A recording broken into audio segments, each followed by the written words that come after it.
English is a treasure house of words. Certain words with their spelling, pronunciation often confuse the new learners. We have homophones in English language. A homophone is one or two or more words having the same pronunciation with a different meaning. Okay, but spelling is also a different.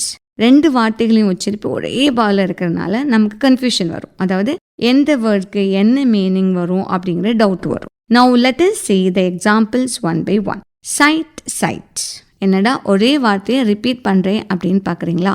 First சொன்ன சைட்டோட spelling SIT. Okay, second spell பண்ண சைட்டோட spelling SIGHT. First சைட்டை பார்ப்போம், SIT. இந்த சைட்டோட meaning அப்படின்னா என்ன தெரியுமா? SITயோட மீனிங் லொக்கேஷன். இந்த சிவில் இன்ஜினியர்ஸ் வந்துட்டு விசிட் பண்ணுவாங்கல்ல, சைட் அப்படின்னு சொல்லிட்டு civil engineers visited the propose site of the new project அப்படிலாம் சொல்லுவோம்ல, அதுதான் வந்து SIT, அந்த லொக்கேஷன் சொல்கிறது. அடுத்த சைட்டு பார்த்தீங்கன்னா SIGHT. அது என்ன?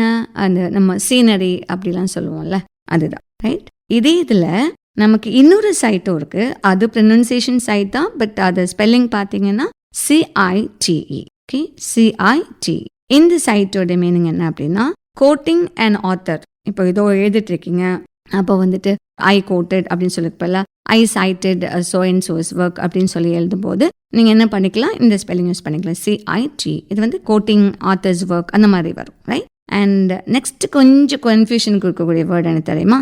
ப்ரொனன்சியேஷன் சேமாக இருக்கும், பட் டிஃப்ரெண்ட்டான மீனிங் கொடுக்கும், டிஃப்ரெண்ட்டான ஸ்பெல்லிங். ரொம்ப பெரிய வாஸ்ட் டிஃப்ரென்ஸ் இருக்காது ஸ்பெல்லிங்கில், கொஞ்சோண்டு இருக்கும். ரைட். Canvas, CANVASS. இன்னொரு கேன்வாஸ் CANVAS. ஓகே, இப்போ முதல்ல எது பார்க்கலாம்? கேன்வாஸ் பார்ப்போம். ரைட். CANVASS.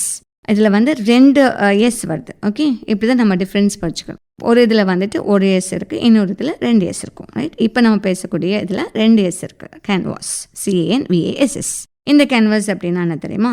கேன்வாசிங் பண்ணுறாங்க அப்படிலாம் கேள்விப்பட்டிருப்பேன். Canvassing for votes for instance. Okay, அப்போ அடுத்த கேன்வாஸ் என்னவா இருக்கும்? இதுவும் நீங்கள் எப்போவுமே யூஸ் பண்ணக்கூடியதான், CANVAS. there is only one S here, right? Single S in canvas. இதோட மீனிங் என்ன அப்படின்னா it's a particular kind of cloth, right? Shoes கேள்விப்பட்ட canvas shoes, right? அதுதான் இது. Okay, other words which are confusing the learners are confident. ஒன்று DENT, அப்புறம் DANT போடக்கூடியது, அப்புறம் காம்ப்ளிமெண்ட்டுங்கிற word, canon, stationery, ascent, career, இப்படி நிறைய வேர்ட்ஸ் வந்துட்டு கன்ஃபியூஸ் ஆகும். இது நம்ம கொஞ்சம் டைம் ஸ்பெண்ட் பண்ணி இதை நம்ம மெமரைஸ் பண்ணிக்கணும். மெமரைஸ் பண்ணி வச்சிட்டோம் அப்படின்னா கண்டிப்பாக இந்த வேர்ட்ஸ் அது நமக்கு குழப்பம் தராது.